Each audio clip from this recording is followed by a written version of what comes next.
우리는 뉴스를 통해서 세상 부러울 것 없어 보이는 재벌가의 자제들이나 최고의 인기를 누리는 탑스타들이 마약에 손을 대거나 또 탈선하거나 끝내 스스로 목숨을 끊었다는 충격적인 소식들을 여러 번 접하곤 합니다. 우리는 그 뉴스를 보면 아니, 저렇게 돈도 많고 저렇게 인기도 많고 저렇게 잘생기고 멋지고 또 환경이 남부러울 것 없이 성공하고 다 가졌는데 뭐가 부족해서 저런 범죄에 빠지지? 또 뭐가 부족해서 저런 극단적인 선택을 할까 하고 이해하기 어려운 마음을 가질 때가 있습니다. 여러분, 무엇이 우리를 여기로 이끌어갈까요?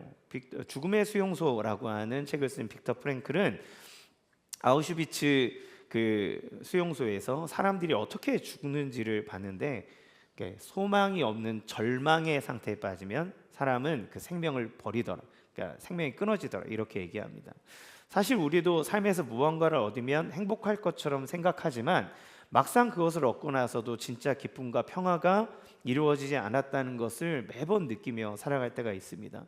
내가 정말 사랑하는 사람, 진짜 이 사람이랑만 결혼할 수 있다면 내 모든 걸 걸겠어, 이렇게 얘기해서 결혼을 했는데 정작 나에게 찾아오는 것이 내가 원하는 만큼의 만족함이 아니라는 것도 우리는 느끼게 되죠. 이 대학만 들어가기만 하면 다 해결이 될 텐데, 이 직장만 갈 수만 있다면, 내 연봉이 어느 정도만 된다면 등 우리도 무언가를 얻기 위해 갈망하고 그것을 얻으며 살아가고 있지만, 그것을 얻고 이루고 누렸음에도 불구하고 우리는 여전히 불안이 지배하고 지금은 절망의 시대를 산다라고 얘기하기도 합니다. 왜 그럴까요? 팀켈러 목사는 그가 쓴 책 내가 만든 신에서 이 비극의 원인들을 가장 절대적인 자리에 있어야 될 하나님이 그 자리에 있지 않고 다른 것들이 그 자리에 대체했을 때 그 가짜 신들은 우리의 인생과 우리의 생각과 우리의 감정과 마음을 파괴하기 때문이다 라고 얘기합니다. 그러니까 내가 그토록 바라던 것이 오히려 나의 삶의 의미를 잃어버리게 하거나 절망이라고 하는 벽을 맛보게 한다는 거죠. 그 화려한 스타들은 대중의 인기와 박수가 영원할 줄 알지만, 그러나 조금이라도 인기가 떨어진 것 같거나 나보다 더 괜찮아 보이는 후배 연예인들이 나오면 숨막히는 불안감과 공허함을 견디지 못하는 사람도 많다고 합니다. 우리는 인정받지 못해 도태될까 봐 두려워하는 그들의 모습을 연일 기사로 보죠. 그들만 그렇겠습니까? 우리도 우리의 가치가 떨어지지는 않을까? 회사에서 나이가 먹어감에 따라 내 위치가, 나의 인정이 어디까지 받을 수 있을까라고 하는 불안감, 그것이 내가 그토록 바라고 사랑했던 것에서부터 배신당하지 않을까라고 하는 두려움 속에 살아가죠. 내가 사랑하고 간절히 바라는 것이 알고 보니까 사실은 나를 가장 옥죄는 잔인한 괴물이었다라고 하는 것이 우리 인생을 살아가다 보면 심심치 않게 찾을 수 있는 진리와 같은 이야기입니다. 오늘 우리는 출애굽기 32장을 베이스로 해서 이스라엘 백성의 금송아지 사건을 통해 우상에 대한 이야기를 해보려고 하는데요. 첫 번째는 우상이란 무엇인가, 그 정체를 살펴보고, 두 번째는 왜 우리는 자꾸 이런 우상을 만드는가에 대한 이야기를, 마지막 그 우상은 어떻게 우리의 삶에 영향을 미치는, 어떤 영향을 미치는가, 그리고 마지막으로 그러면 우리에게 어떤 해결책이 있는가를 나눠보려고 합니다. 이거는 시리즈 설교입니다. 그래서 오늘 모든 이야기를 완결내려고 하는 건 아니고 저희가 몇 주간 하나하나씩 짚어보면서 하나님께서 이 모든 것들을 어떻게 해결하시는지 알아가기 원합니다. 첫 번째, 우상이란 무엇인가? 우상은 좋은 것의 왜곡이라고 말할 수 있습니다. 그러니까 사도행전 17장에 보면 사도 바울이 전도 여행을 다니는데 당대 최고의 지성과 문명의 도시로 일컬어진 아테네를 방문하는 장면이 나와요. 성경에는 아덴이라고 나옵니다. 그런데 그 바울은 화려한 도시를 걸으면서 깜짝 놀랐는데 너무나 아름다운 건축물과 함께 너무 많은 우상들이 있었기 때문에 그래요. 다양한 여신, 남신의 모습들, 그리고 하다가 나중에는 알 수 없는 신에게라는 제단조차 있는 모습을 보게 됩니다. 여러분, 로마에 가면 판테온이라는 신전이 있어요. 우리나라 말로 만신전입니다. 만신전. 세상에 있는 모든 신들을 모아서 우리가 누구를 해야 될지 알 수 없기 때문에 신 쇼핑몰처럼 만들어, 신들의 쇼핑몰처럼 만들어서 신들을 다 놔둔 다음에 거기서 다 예배하는 거예요. 여러분, 그러면 아테네나 로마의 사람들이 미개에서 돌조각을 새겨서 섬겼을까요? 아닙니다. 그들은 철학, 예술, 민주주의, 의학 등 지금 현재 우리가 살아가고 있는 대부분의 많은 것들이 그들의 영향 안에서 나오게 됐죠. 문제는 무엇이냐면 그들이 만들어낸 좋은 가치들이 문제입니다. 그 가치들을 신의 자리에 두었다는 거예요. 여러분, 미와 사랑이라고 하는 좋은 가치는 아프로디테라고 하는 여신이 되었고, 지성과 학문은 아테나가 되었고, 풍요와 물질은 제우스라는 신이 되었습니다. C.S. 루이스는 이런 인간의 본성에 대해서 순전한 기독교에서 악마에 대한 그 특성을 얘기하는데, 악마는 창조자가 아니라는 거죠. 마귀는 새로운 것을 만들 수 있는 창조자가 아니다. 그렇기 때문에 악마는 새로운 즐거움이나 새로운 덕목을 발명하거나 만들어낼 수 있는 존재가 아니라고 얘기해요. 그렇기 때문에 그의 전략은 이렇다라고 말합니다. 읽어볼까요? 악마의 전략은 하나님이 선하게 창조하신 진짜 선물들을 원래의 목적과 자리에서 끌어내려 그것들을 잘못된 방식으로 사용하거나 절대적인 자리에 올려놓아 변질시키는 것입니다. 그렇죠. 그러니까 하나님이 좋게 만든 것을 그 자리를 옮겨서 변질시켜 버린다, 이렇게 얘기합니다. 그러니까 이런 사실을 보면 우리도 고대 사회와 근본적으로 다르지 않다는 것을 알 수 있습니다. 우리는 미를 위해서 아프로디테에게 무릎을 꿇거나 제사를 드리고 있지는 않지만, 오늘날 많은 젊은이들은 외모와 몸매에 과도하게 집착해서 그것으로 인해 우울증, 섭식장애 이런 것들을 시달리죠. 여자들이 내가 성공하지 못하는 이유는 나의 외모에 있다고 느끼거나, 남주들도 그 여인의 아름다운 외모를 성품과 동일시해버리는 우를 범하기도 합니다.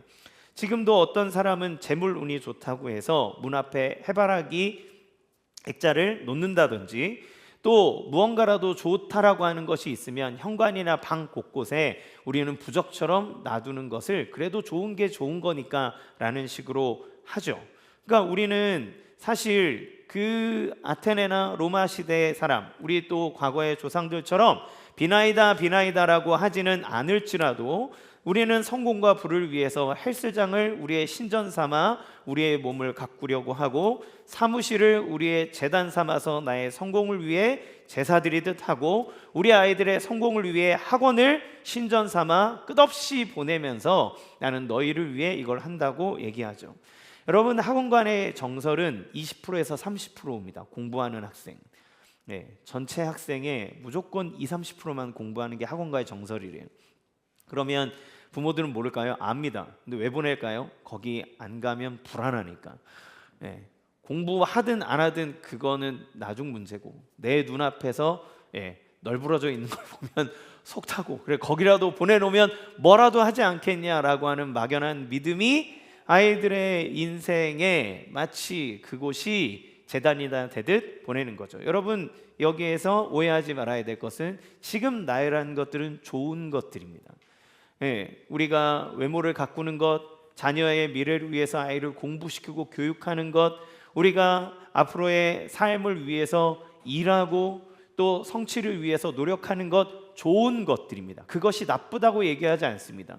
좋은 것입니다. 그것이 있어야 우리가 기본적인 삶을 영위하며 우리가 하고자 하는 것들을 하죠. 문제는 그 좋은 것을 절대적인 자리에 올려놓았을 때 문제가 생기는 거죠.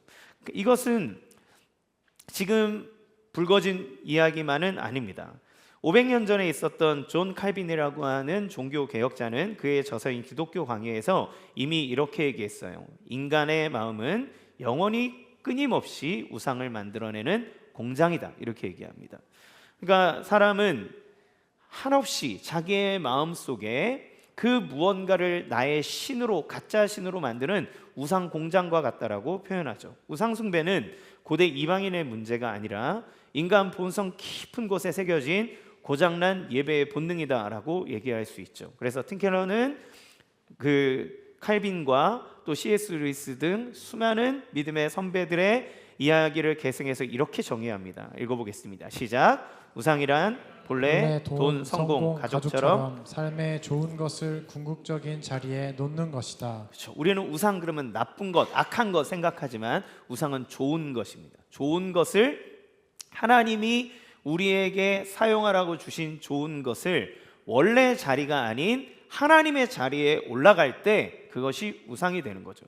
자, 그러면 무엇이 우상이 될 수 있는가? 우리는 우상 그러면 돌로 만든 형상만을 생각하지만 꼭 그것만이 우상이 아니라는 걸 우리는 알 수 있죠.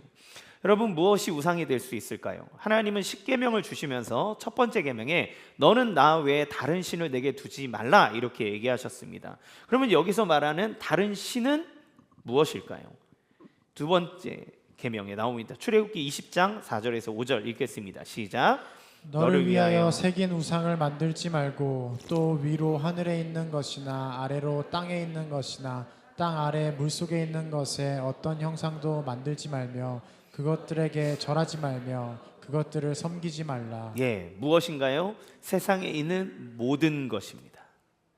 모든 것이 다 우상이 될 수 있는 거예요. 팀켈러는 내가 만든 신에서 이렇게 얘기합니다. 무엇이든 당신에게 하나님보다 더 중요한 것을 말하는 것이다. 무엇이든 하나님보다 더 크게 당신 마음과 생각을 차지하는 것이다. 무엇이든 워낙 당신 삶의 중심이자 필수여서 그것 없이는 살아갈 가치를 별로 느끼지 못한다면 그게 바로 가짜신이다. 이렇게 얘기하는 거죠. 그러면 두 번째, 왜 우리는 이토록 우상을 만들까요? 왜 우리는 이 우상을 자꾸 만들어낼까? 출애굽기 32장 1절 말씀에 보면 백성이 모세가 산에서 더디 내려옴을 보고 아론에게 이렇게 얘기합니다. 읽어볼까요? 일어나라, 우리를 위하여 우리를 인도할 신을 만들라. 예, 신을 만들라고 해요. 우리를 위하여 우리를 인도할 신을 만들어내라 이렇게 얘기합니다. 신학자 라이노르드 니버는 인간의 이러한 심리적 메커니즘을 얘기합니다. 그러니까 모세가 신의 산에 올라갔어요. 왜 올라갔냐면 하나님께로부터 이스라엘 백성들이 하나님의 백성답게 살기 위한 법을 받기 위해서 올라갔습니다. 근데 광야의 산 꼭대기에서 40일 동안 내려오지 않는 거예요. 먹을 물도 없고 먹을 식량도 없이 사람이 어떻게 40일을 삽니까? 그러니까 백성들은 불안해지기 시작한 거예요. 우리 지도자, 우리를 이 애굽 땅에서 구출해낸 이 지도자가 보이지 않으니 불안한 겁니다. 이 두려움이 찾아왔을 때 불안의 정점에서 백성들이 아론에게 요구한 것이 무엇입니까? 우리를 인도할 우리의 신을 만들어라 이렇게 얘기하는 거예요. 여러분, 불안이 신을 만드는 겁니다. 신학자 라이놀드 리버는 이런 인간의 심리적 메커니즘에 대해서 이렇게 얘기합니다. 불안은 죄의 전제 조건이다. 그래서 인간은 자신의 유한성과 불안을 인식하면 그 불안에서 벗어나기 위해서 뭘 하냐면 자기가 통제할 수 있는 무언가를 절대적 가치에다 놔두고 그거를 섬기는 것으로 위안을 누린다는 거예요. 불안함이 올 때 내가 통제할 수 있는 것을 절대적 위치에다 올려놓고 그것을 따라감으로써 안정을 누리는 것이 사람이 갖고 있는 이 불안의 메커니즘, 심리학적 메커니즘입니다. 우상을 만드는 것은 도덕적 타락 이전에 불안한 피조물이 자기를 지키려는 본능적인 몸부림입니다. 왜 불안할까요? 우리를 창조하고 우리를 지키는 하나님이 우리의 인생에서 몰아냄을 당했기 때문입니다. 최초의 범죄는 하나님을 우리의 인생에서 몰아낸 거죠. 그러니 하나님이 채우던 그 공간이 비어버렸어요. 그 비어버린 공간은 우리에게 두려움과 불안함을 줍니다. 그러면 어떻게 합니까? 이 공간을 채워야겠죠.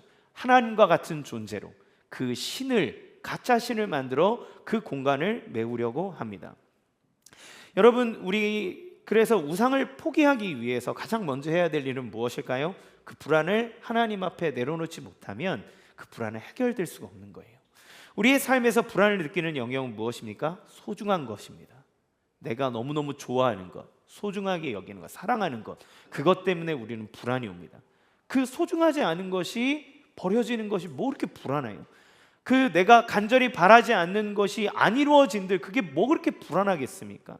자녀가 소중하면 자녀의 성공이 우상이 될 수밖에 없고, 우리의 노후가 두려우면 통장의 잔고가 우상이 될 수밖에 없고, 내가 사람 인정이 너무 고프고 인정이 내 삶의 가장 중요한 요소가 되면 사람들의 시선이 우상이 됩니다. 어쩌면 우리는 이 시대는 가장 종교적인 상황 가운데 놓여 있는 것일지도 몰라요.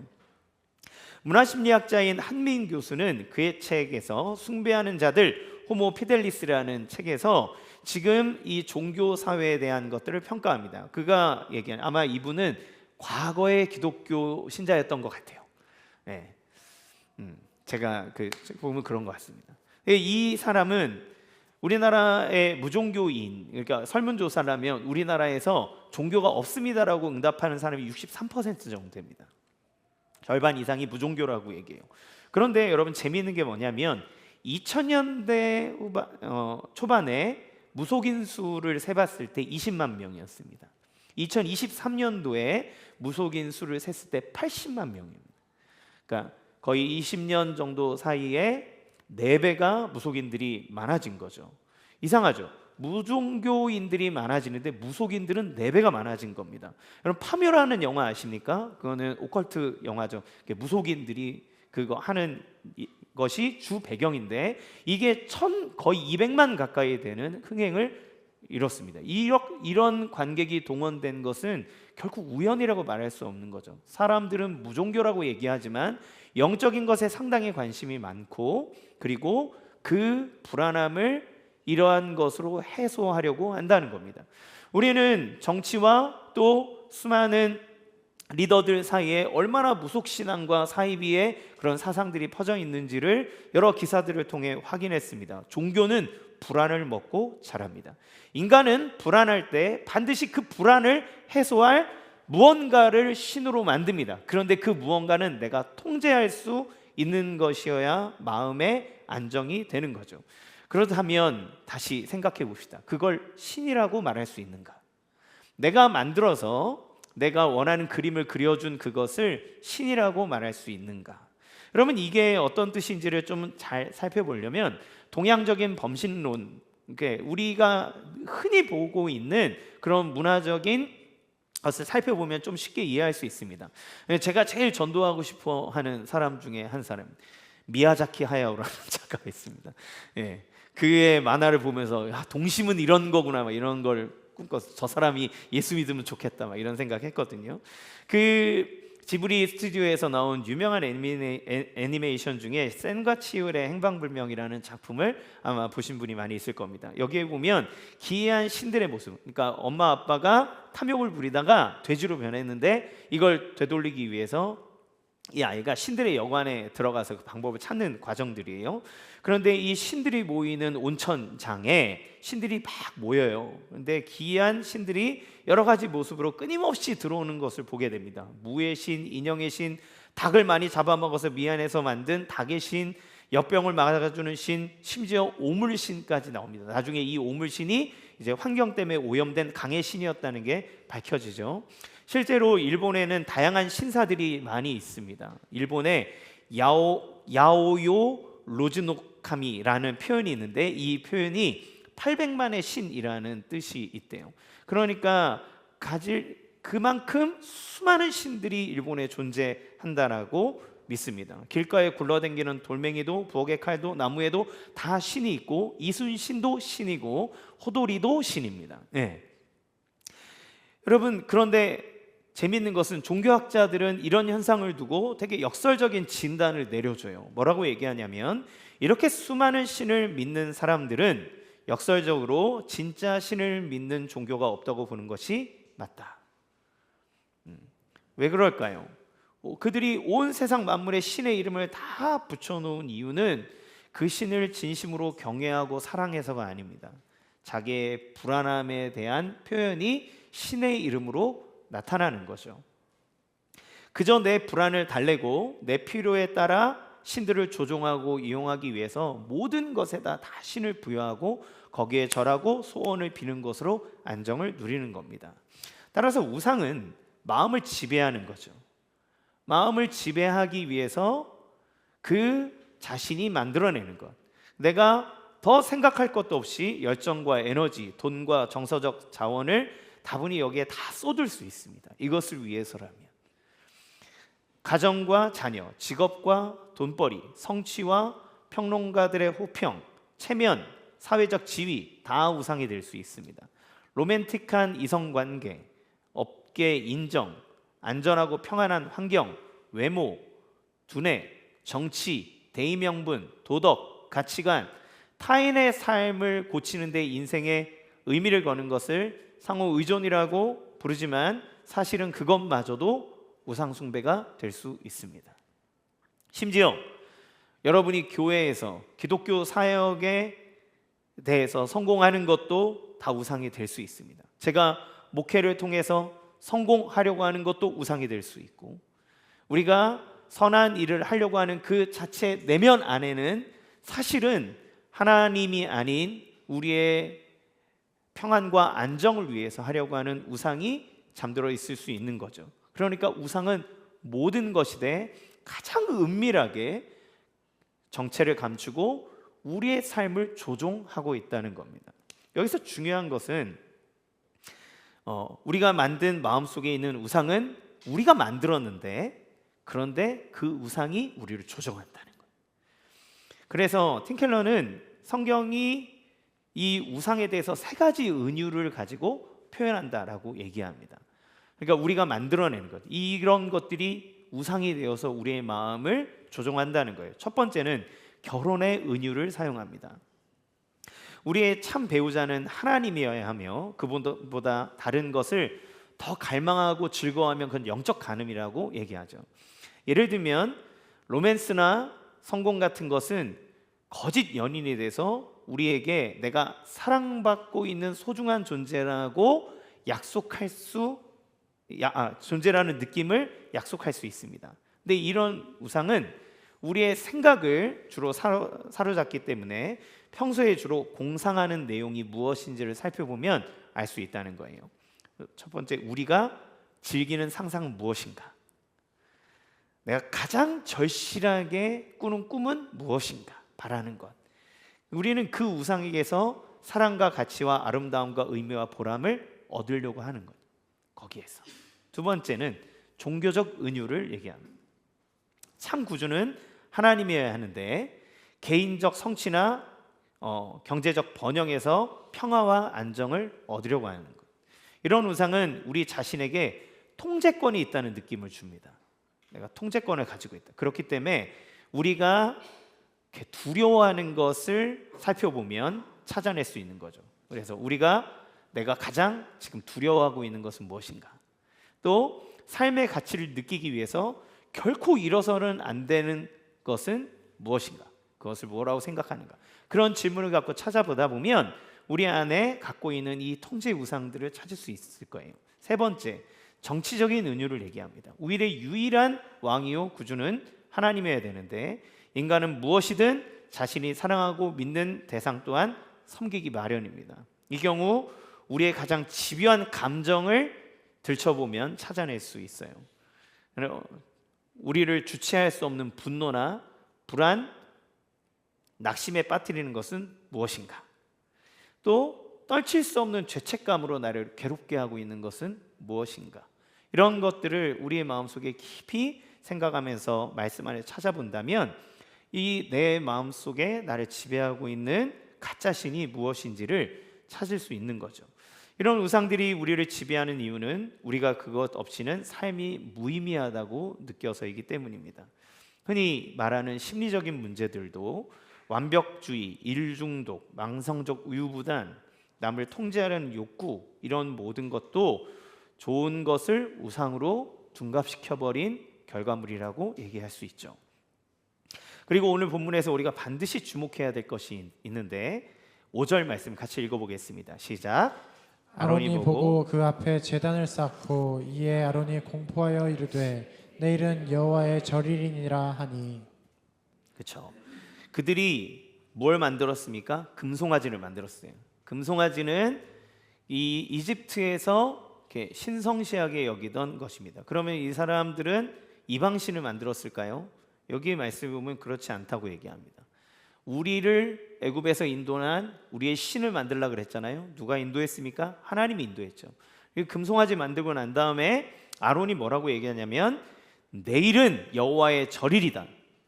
그러니까 기뻐하고 즐거워해라. 금송아지를 놔두고 내일은 여호와의 절일이니 너희가 기뻐하고 즐거워하라고 얘기하는 거예요. 그러면 이 금송아지는 뭡니까? 하나님을 만든 겁니다. 하나님. 그들이 섬기던 것은 자신이 생각하는 하나님을 형상으로 만들어버린 거예요. 그러니까 온 우주 만물의 창조주요 주인이신 하나님을 송아지 안에 제약시켜버리는 겁니다. 당시 고대 사회에서 송아지는 풍요와 힘, 안전을 상징하는 좋은 것입니다. 그 이집트라고 하는 농경 사회에 있었기 때문에 소가 아주 중요하거든요. 그러니까 이 소의 새끼인 송아지는 그 소에게서 나온 것이기 때문에 아주 우리에게 부와 번영을 주는 좋은 것이에요. 그러니까 이 사람들은 하나님을 버린 게 아니라 자신들의 필요와 불안에 맞게 하나님을 재설계한 겁니다. 이것이 하나님이라고. 지금 내가 이게 불안한데 하나님은 이거여야 된다, 이런 존재여야 된다라고 하나님을 규정해 버려서 하나님이 우리에게 영향을 주는 게 아니라 우리가 하나님의 형상과 하나님의 능력과 하나님의 성품을 나의 입맛대로 재조정하고 재설계해서 이것만이 하나님이라고 얘기해 버리는 거죠. 그러기에 그런 내가 생각하는 하나님이 아니면 우리는 불안하고, 그런 하나님의 말씀을 따르겠습니까? 따를 일이 없죠. 왜냐하면 그 하나님은 나의 마음대로 되어야 하기 때문입니다. 따라서 세 번째, 우상이 주는 파급력입니다. 우상은 생각보다 훨씬 위험합니다. 우리가 생각하는 것보다 훨씬 근원적이고, 그리고 형체가 보이지 않고 우리의 삶을 조종하고 이끌기 때문에 이것은 내가 하나님을 섬기고 있는데 그런데 사실은 하나님이 아닌 것처럼 만들고, 내가 정말 내 자녀를 사랑하고 있는데 그 사랑이 온전하지 못하도록 막아버리는 거예요. 여러분, 우상이 왜 위험한지를 봅시다. 6절 말씀 같이 읽어보겠습니다. 시작.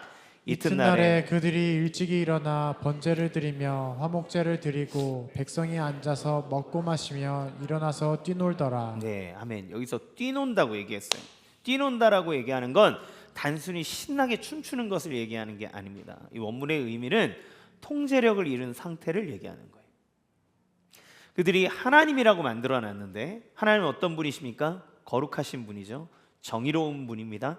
하나님은 사랑이 많은 분입니다. 그런데 얘네들이 자기들이 신을 만들어 놓고 이게 하나님이다 라고 했을 때 이성과 통제를 잃어버렸어요. 그러니까 이방 종교에서 갖고 있는 혼음, 성적인 문란함이 그 금송아지 앞에서 펼쳐집니다. 그들이 도덕적 방종이 이루어집니다. 하나님의 사랑과 은혜 안에서 질서로 섬겨야 될 하나님의 백성이 하나님의 질서는 아랑곳하지 않고 우리가 어디로 가고 있는지 모르는 행동을 막 하고 있는 거죠. 그들은 자신들이 만든 신 앞에서 경험한 것은 해방이라고 느꼈으나 해방이 아니라 통제력을 잃은 방종입니다. 그런 삶인 거죠. 그래서 팀켈러는 우리가 만드는 우상의 위험한 이유를 이렇게 두 가지로 얘기하는데, 첫 번째는 우상은 우리를 노예로 부린다는 거예요. 처음에는 내가 불안을 달래려고 돈을 의지하고 자존심을 세우려고 성공을 쫓는데, 그래서 내가 만들었고 내가 원하는 것이기 때문에 내가 주도권을 갖고 있는 것처럼 느껴지지만 어느 순간 내가 이것에 이끌려가고 있다는 것을 발견할 수밖에 없다는 거죠. 아니, 발견하면 다행인데 발견하지 못한 채 계속 이끌려가는 겁니다. 가정의 필요를, 자녀의 교육을, 또 조금 더 좋은 환경을 위해서 내가 돈을 벌어야 되겠다고 생각하는 것은 좋은 일입니다. 나쁘지 않아요. 너무 좋은 일입니다. 내가 열심히 일해서 성공을 하겠다라고 하는 것도 나쁜 일이 아닙니다. 좋은 일입니다. 그런데 내가 돈을 벌려고 하는 그 욕구와 그것이 하나님처럼 되어버려서 그 돈 버는 일에 혈안이 되어 있다면, 목적은 우리 가족을 행복하게 해야 되겠다라고 하는 생각에서 시작이 되었는데, 돈 버는 일 때문에 아내와의 관계가 틀어지거나 돈 버는 일 때문에 자녀와 원수되는 가정들이 얼마나 많은지 모릅니다. 여러분, 도대체 목적이 어디 있습니까? 우리가 만든 신은 우리의 인생을 통제하지 못하도록 우리를 조종하고 노예로 부린다는 거예요. 사랑하는 것은 얼마나 좋은 일입니까? 나의 배우자, 내가 사랑하는 연인에게 나의 마음을, 나의 생각, 나의 인생을 같이 맡기는 건 아름다운 일입니다. 그러나 그 연인이 자기의 삶의 하나님이 되어버리면 마치 가스라이팅 당하듯 한 사람의 인생에 좌우되어 버리는 우리의 비참함을 보게 되죠. 우리가 돈이 없어질까 봐 한숨도 못 자고 남들의 평판에 내 기분이 롤러코스터처럼 오르락내리락 합니다. 내가 갖고 있는 존재의 존엄함은 잃어버리고 그 누군가가 말한 것 때문에 나의 삶의 가치를 휴지 조각처럼 만들어 버리는 거죠. 그래서 어거스틴이 뭐라 그랬냐면 죄란 하나님을 사랑해야 할 마음으로 세상을 사랑하는 것, 그러니까 사랑의 무질서다 이렇게 얘기해요. 사랑의 무질서가 질서 잡히지 않는 것이 우리의 삶을 혼돈으로 이끌어 간다고 말합니다. 무질서하게 사랑받는 것은 결국 우리를 지배하게 됩니다. 자녀를 사랑하는 건 아름다운 일인데, 그런데 미래에 대한 불안이 엄습하면 부모는 자녀의 성공을 최고의 자리에 올려놓죠. 제가 상담 프로그램들을 이렇게 많이 보다 보면 거기에 상당히 많은 부모와 자녀 간의 갈등이 있는데, 대부분의 갈등은 이겁니다. 부모님은 자녀의 성공을 위해서 모든 걸 쏟아부은 거예요. 자기가 일하고 벌고 여가 시간 안 갖고 아이를 공부시키고 성공시키기 위해서 다 한 거예요. 그런데 내가 이렇게까지 다 해줬는데, 그런 내가 너를 최고로 여겨서 너를 최고의 인생 살게 하려고 내가 모든 걸 다 줬는데, 그런데 그 사랑을 받은 아이는 뭐라 그랬을까요? 부모님 너무 감사해요 이러기보다, 엄마 사실 나는 엄마의 기대를 채워주기 위해서 한 번도 내 인생을 살아본 적이 없어. 내 인생은 다 엄마의 기대를 채우기 위해서 산 거야. 여러분, 나는 내 자녀를 최고로 여기고 최고의 것을 해줬는데, 내가 그 아이를 하나님의 위치에 올려뒀더니 그 아이는 하나님이 아니기 때문에 그 부모의 기대를 충족시킬 수 없는 거죠. 그러니 그 기대는 고스란히 부담이 돼서 아이가 자기의 삶을 살아야 하는데, 오히려 부모님의 기대를 충족시키기 위해 나는 열심히 공부했다. 엄마가 원해서 나는 이 대학을 갔고, 엄마가 원해서 나는 이 회사를 간 거야 엄마. 그리고 지금도 나는 엄마 눈치를 봐. 그래서 상담하는 그분이 그 사이에서 그 집착들을 내려놓으라고, 그리고 그 묶임에서 떨어져 나오라고 얘기하는 거죠. 따라서 두 번째, 우상은 결정적인 순간에 배신하는 겁니다. 내가 진짜 위기가 찾아올 때, 내가 갖고 있는 통장의 잔고가, 내가 가지고 있었던 사회적 지위가 우리를 구원으로 베풀지 못합니다. 여러분이 세상에서 열심히 노력해서 얻었던 권력이, 힘이 결정적인 순간에 우리를 배신합니다. 여러분, 내가 아무리 많은 것을 갖고 있어서 이제 내 인생이 편안할 것이라고 얘기하는 그때 우리의 생명이 끝나버린다면 그 물질은 우리에게 무엇을 해줄 수 있습니까? 좋은 무덤을 해줄 수 있습니다. 내가 죽을 병에 걸리면 특실 병실을 해줄 수 있습니다. 그러나 살릴 수 없습니다. 그것은 궁극적으로 우리를 구원할 수 없습니다. 금송아지는 그 금송아지의 자태로 잠시 우리에게 기쁨과 즐거움을 줄 수 있지만, 우리가 인생의 가장 위험한 고통과 아픔을 당할 때 그 금이 나의 아픔과 절망을 구원할 수 없다는 거죠.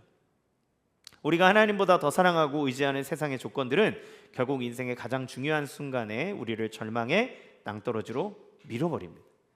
그렇게 내 자녀를 믿고 살았는데 네가 나를 버리고, 내가 평생토록 정말 열심히 이 조직을 위해서 일했는데, 그런데 지금 이 순간에 나는 온 마음 다해서 너를 사랑했는데 이제는 마음이 바뀌었다고? 우리가 마음을 쏟아 하나님 자리에 올려놓던 그것은 하나님이 아니기에 결정적인 그 순간에 우리를 배신할 수밖에 없다는 거죠. 결론 짓겠습니다. 바로 지금 돌이켜라. 어떻게 우리가 우상에서 벗어날 수 있을까? 답은 의지력이 아닙니다. 지금부터 우상을 버려야 되겠다. 만약에 그 우상을 버리면 어떤 일이 일어날까요? 다른 것이 대체됩니다. 제가 어렸을 때 갖고 있었던 제 최고의 우상은 어머니가 사주셨던 레고였습니다. 예, 그게 저의 제일 큰 기쁨이었어요. 성이 처음 나왔을 때 아주 센세이션했거든요. 그거를 선물로 딱 받았을 때 기쁨, 이것만 있으면 너무 좋을 것 같아요. 그래서 한 번은 교회에서 이제 하나님 우리 이렇게 가상으로 오늘 오후 예배 시간에 예수님이 오실 건데 여러분 예수님 만나면 뭘 제일 주고 싶으세요? 여러분이 가장 소중하게 여기는 걸 가져오세요. 그랬을 때 제가 그 레고성은 기억고 가져가지 못했습니다. 너무 소중해서 이건 예수님한테 드릴 수가 없었어요. 제 안에 그 레고성이 지금도 저에게 우상일까요? 아니요. 그렇지만 그 레고성은 또 다른 모습으로 제 인생에 계속 등장합니다. 시간이 지나서 그건 이제 버릴 수 있어요. 그게 가치 없다는 거 압니다. 그렇지만 또 다른 레고성이 제 연령대와 제 상황과 제 나이에 맞게 계속 등장합니다. 지금도 마찬가지입니다. 그래서 여러분 이 우상은 내가 지금 안 그럴게요, 이 우상을 내려놓습니다라고 내려놓는다고 해결되지 않아요. 그럼 어떻게 해결되는가? 그것은 진짜를 보면 해결이 됩니다. 가장 궁극적인 아름다운 것을 보면 가짜는 가치가 없다는 것을 알게 됩니다. 어거스틴이 이렇게 고백합니다. 주님, 당신은 우리를 당신을 향해서 살도록 지으셨으므로 우리 마음은 당신 안에서 쉴 때까지는 아무런 안식이 없습니다. 우리가 안식과 평안을 누리기 위해서 막 찾아다녀도 진짜 안식은 진짜 하나님이신 하나님 그리스도 예수 안에 있을 때에만 누릴 수 있는 거죠. 진짜를 알고 진짜를 볼 때 우리가 진짜 안식을 누릴 수 있습니다. 우리가 우상을 만드는 이유는 우리 안에 있는 예배의 갈망이 있기 때문에 그래요. 그 갈망 자체는 죄가 아닙니다. 다만 그 갈망이 하나님 아닌 다른 곳을 향할 때 우상이 되고 그 우상을 우리를 절망과 배신으로 몰아가지만 그 갈망이 하나님을 향하게 될 때 우상은 저절로 힘을 잃게 되는 겁니다. 복음은 우상이 주지 못하는 것을 예수님이 이미 주셨다고 선언합니다. 로마서에서 바울은 자기 아들을 아끼지 아니하고 내어주신 이가 그 아들과 함께 모든 것을 주시지 않겠느냐라고 선언합니다. 그리스도의 십자가는 단지 상징적 그런 종교물이 아니라 우리를 모든 것을 다해 사랑하시는 진짜 하나님이 계시다라고 하는 것을 보여주는 거죠. 따라서 우리가 그리스도의 십자가를 통해서 진짜 왕이신 하나님을 볼 때 우리의 마음의 우상이 물러나고 하나님이 주시는 평안을 맛볼 수 있는 겁니다. 간증을 하고 마치겠습니다. 제가 신혼부부 다락방을 전에 이제 부목사일 있을 때 목양했어요. 만들었고 하는데 한 가정에 자매가 있었는데 이 자매의 간절한 소원은 뭐였냐면 임신과 출산이었습니다. 그런데 결혼을 하고 시간이 지나는데 애가 생기지를 않는 거예요. 애가 안 생기니까 불안한 마음이 들고 조급해지기 시작했습니다. 그래서 뭘 했냐면 시험관을 시작했는데 한 3번인가를 했는데 다 실패를 한 거예요. 그러니까 이 자매가 자신이 너무 실망스러운 겁니다.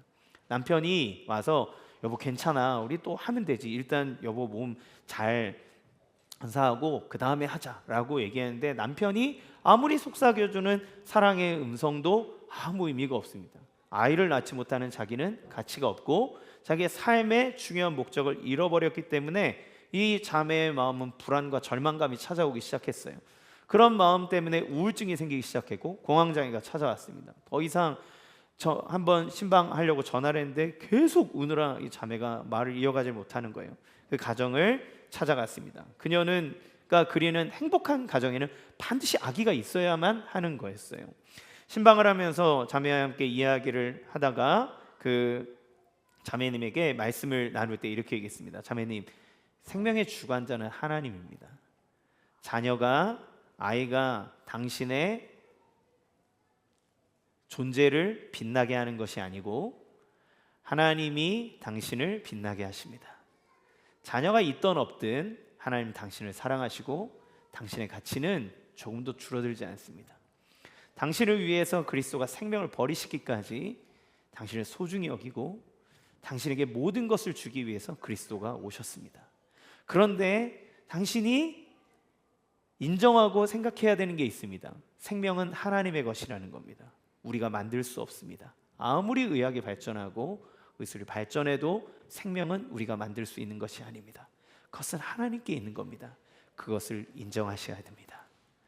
하나님의 은혜가 아니면 주시는 분도 하나님이고 거두시는 분도 하나님이시기에 그분의 주권을 인정하고 믿어야 됩니다. 여러분, 이 말씀이 이 자매에게 어떻게 들렸을까요? 놀랍게도 자매가 이 말씀을 받아들였을 때 마음속에 평안이 임하기 시작했습니다. 안정이 오고 안식이 오고 자기가 갖고 있던 집착들을 하나님 앞에 내려놓기 시작했어요. 시간이 얼마 지나지 않아 자연히 임신했습니다. 여러분, 근데 놀라운 사실 하나 알려드릴까요? 이 자매 나이가 몇 살일까요? 27밖에 되지 않았습니다. 그런데 시험관을 3번이나 하고 자기가 아이가 생기지 않는 것 때문에 불안해서 자기 인생 갉아먹은 거죠. 가만히 계셔도 됩니다. 가만히 계셔도 됩니다. 생명은 하나님에게 있는 겁니다. 하나님에게 맡기고 하나님, 당신의 하나님이심을 믿고 그분께 그 욕심도 내어드리세요. 그때에 일이 일어나는 겁니다. 여기에 포인트는 아이를 가졌다가 아닙니다. 그가 자기의 생각을, 자기의 집착을, 자기의 우상을 하나님 앞에 내어드리고 하나님이 주권자입니다, 하나님이 주관자입니다라고 내어놓을 때 그때 평안이 임하는 거예요. 또 한 자매는 남편을 너무너무 사랑하고 존경하는 자매가 있었습니다.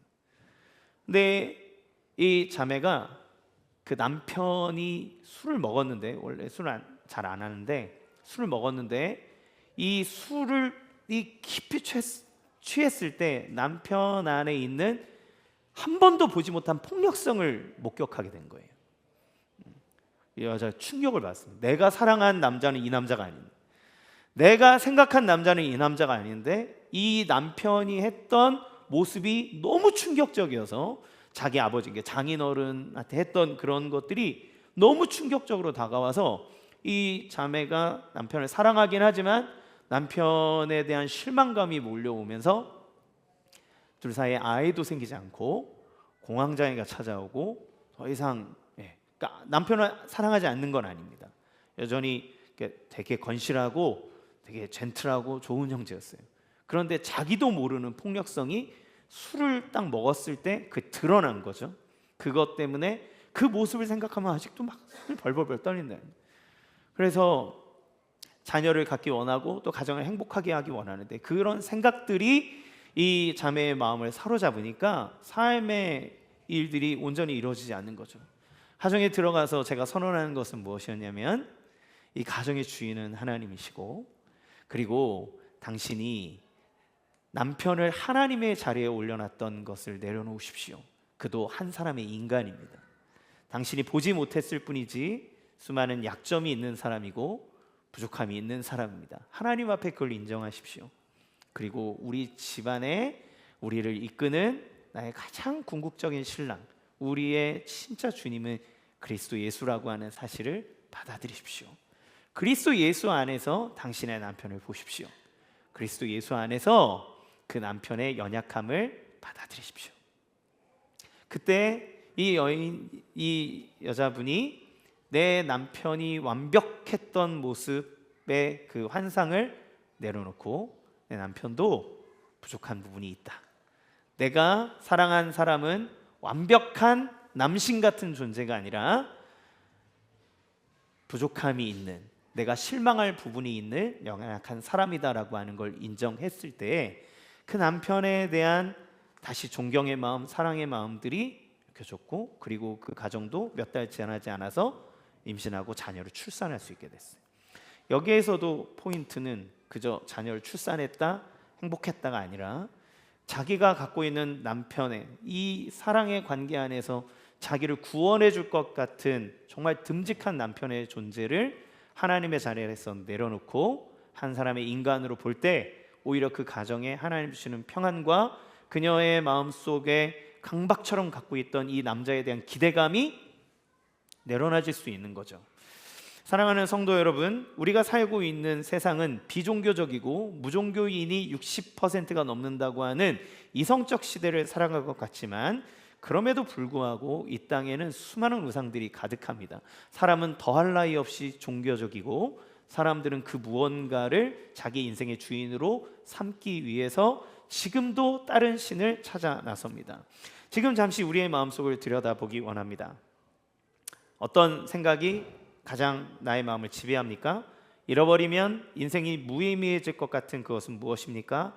여러분, 이것이 없어지면 가장 두려운 것은 무엇입니까? 그것이 우리의 금송아지입니다. 그 금송아지를 내려놓는 방법은 딱 하나입니다.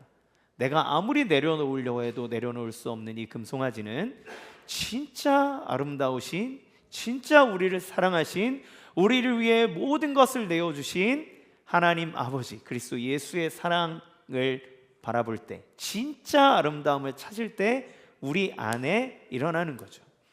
우리가 그 하나님을, 예수 그리스도를 바라보지 못하면 우리의 신앙조차도, 우리의 신앙의 열심조차도 바로 나 자신을 위한 것이 될 수 있다는 것을 깊이 생각하셔야 됩니다. 그래서 우리는 오늘 아까 드렸던 어거스틴의 고백을 다시 한번 생각하면서 말씀을 마무리하려 합니다. 주님, 우리 마음은 당신 안에서 쉬기 전까지 안식이 없습니다. 우리가 정말 우리를 사랑하신 그리스도 예수 안에서 오늘부터 이제 계속 살펴볼 건데, 우리의 마음의 우상들을 들추어내보고 주님을 바라봄으로써 하나님 주시는 참된 평강 우리의 삶 가운데 있기를 주님의 이름으로 간절히 축원합니다. 이 시간 같이 함께 찬양하겠습니다.